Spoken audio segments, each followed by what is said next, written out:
بسم الله الرحمن الرحيم لله ما في السماوات وما في الأرض وإن تبدوا ما في أنفسكم أو تخفوه يحاسبكم به الله فيغفر لمن يشاء ويعذب من يشاء والله على كل شيء قدیر۔ انسان کے دل میں دو طرح کے خیالات آتے ہیں، ایک بطور وسوسے کے اور ایک بطور عزم و ارادہ کے۔ وسوسوں سے دل کو خالی کرنا انسان کی قدرت میں نہیں، لیکن آدمی انہیں برا سمجھتا ہے اور ان پر عمل کرنے کا ارادہ نہیں کرتا۔ اس کو حدیث نفس اور وسوسہ کہتے ہیں، اس پر مواخذہ نہیں ہے۔ بخاری و مسلم کی حدیث پاک سرکار دو عالم صلی اللہ علیہ وسلم نے ارشاد فرمایا کہ میری امت کے دلوں میں جو وسوسے آتے ہیں اللہ تعالیٰ ان سے تجاوز فرماتا ہے جب تک کہ وہ انہیں عمل میں نہ لائیں یا انہیں اپنے کلام میں نہ لائیں۔ یہ وسوسے اس آیت میں داخل نہیں۔ دوسرے وہ خیالات جن کو انسان اپنے دل میں جگہ دیتا ہے اور ان کو عمل میں لانے کا قصد و ارادہ کرتا ہے، ان پر مواخذہ ہوگا، اور انہی کا بیان اس آیت میں ہے کہ اپنے دلوں میں موجود چیز کو تم ظاہر کرو یا چھپاؤ، اللہ تعالیٰ تمہارا ان پر محاسبہ فرمائے گا۔ شیخ عبدالحق محدث دہلوی رحمۃ اللہ تعالیٰ علیہ فرماتے ہیں کہ جو برا خیال دل میں بے اختیار اور اچانک آ جاتا ہے اسے حاجس کہتے ہیں، اور یہ آنی فانی ہوتا ہے، آیا اور گیا۔ یہ پچھلی امتوں پر بھی معاف تھا اور ہمیں بھی معاف ہے، لیکن جو دل میں باقی رہ جائے وہ ہم پر معاف ہے، پچھلی امتوں پر معاف نہ تھا۔ اگر اس برے خیال کے ساتھ دل میں لذت اور خوشی پیدا ہو تو اسے ہم کہتے ہیں، اس پر بھی پکڑ نہیں، اور اگر ساتھ ہی کر گزرنے کا پختہ ارادہ بھی ہو تو اسے عزم کہتے ہیں، لہذا اس کی پکڑ ہوگی۔ کفر کا عزم کرنا یہ بھی کفر ہے۔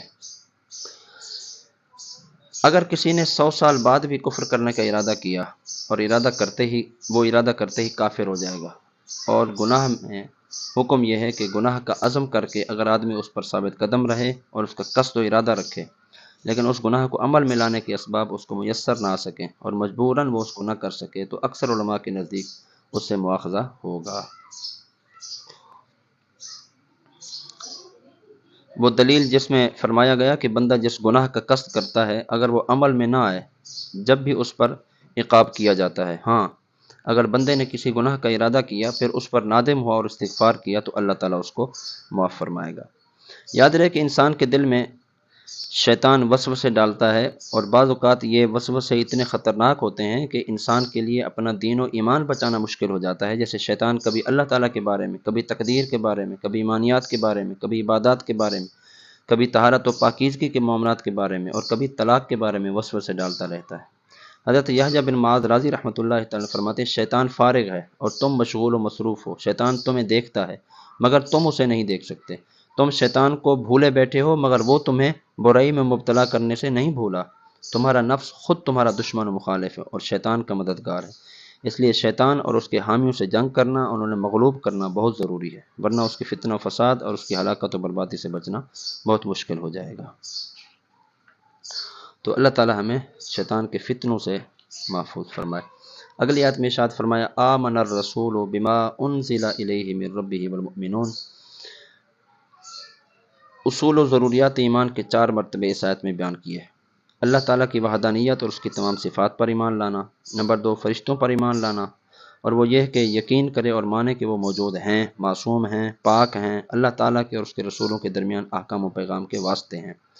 نمبر 3 اللہ تعالیٰ کی کتابوں پر ایمان لانا اور یہ عقیدہ رکھنا کہ جو کتابیں اللہ تعالیٰ نے نازل فرمائیں اور اپنے رسولوں کے پاس وحی کے ذریعے بھیجیں وہ بے شک و شبہ سب حق و سچ اور اللہ تعالیٰ کی طرف سے ہیں۔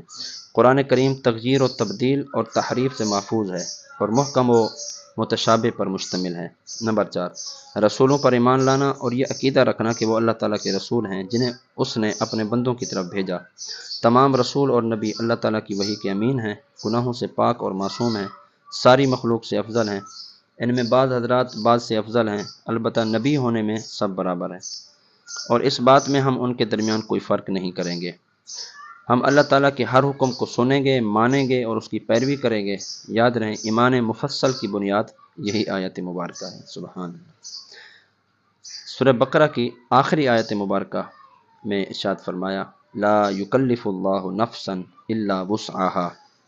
اللہ تعالیٰ کسی جان پر اس کی طاقت کے برابر ہی بوجھ ڈالتا ہے، لہٰذا غریب پر زکوٰۃ نہیں، نادار پر حج نہیں، بیمار پر نماز میں قیام فرض نہیں، معذور پر جہاد نہیں، الغرض اس طرح کے بہت سارے احکامات معلوم کیے جا سکتے ہیں۔ اللہ تعالیٰ کسی پر طاقت سے زیادہ بوجھ نہیں رکھتا۔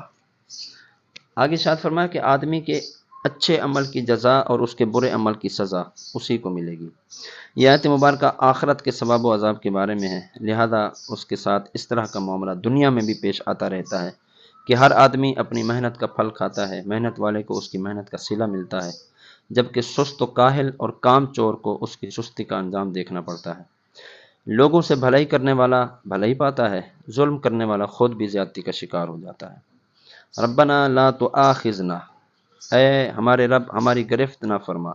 یہاں سے اللہ تعالیٰ نے اپنے مومن بندوں کو ایک اہم دعا کی تلقین فرمائی کہ وہ اس طرح اپنے پروردگار سے عرض کریں۔ دعا کا مفہوم ترجمے سے واضح ہے، اس دعا کو زبانی یاد کر لینا چاہیے۔ سورہ بقرہ کی ان آخری 2 آیتوں کی بڑی فضیلت ہے۔ حضرت جبیر رضی اللہ تعالیٰ سے روایت، نبی علیہ السلام نے ارشاد فرمایا، اللہ تعالیٰ نے سورہ بقرہ کو ان 2 آیتوں پر ختم فرمایا ہے جو مجھے اس کے عرش کے خزانے سے عطا ہوئیں، لہذا انہیں سیکھو اور اپنی عورتوں کو سکھاؤ، اور یہ نماز یعنی نماز کی میں ان کی قرات کی جاتی ہے، اور قرآن اور دعا ہے۔ آخری بات ارشاد فرمائی، کما حملتہ علی الذین من قبلنا، جیسا تو نے ہم سے پہلے لوگوں پر رکھا۔ بنی اسرائیل پر کئی احکام ہم سے زیادہ سخت تھے، جیسے بعض گناہوں کی توبہ میں خودکشی کرنا، ناپاک کپڑے کا جلانا، گندی کھال کاٹنا اور زکوٰۃ میں چوتھائی مال دینا۔ ان کے مقابلے میں ہم پر نہایت آسان مسائل ہیں، احکام ہیں۔ لہذا اعتراف نعمت کے طور پر یہاں دعا میں عرض کیا گیا کہ اے ہمارے رب ہم پر بھاری بوجھ نہ رکھ جیسا تو نے ہم سے پہلوں پر رکھا۔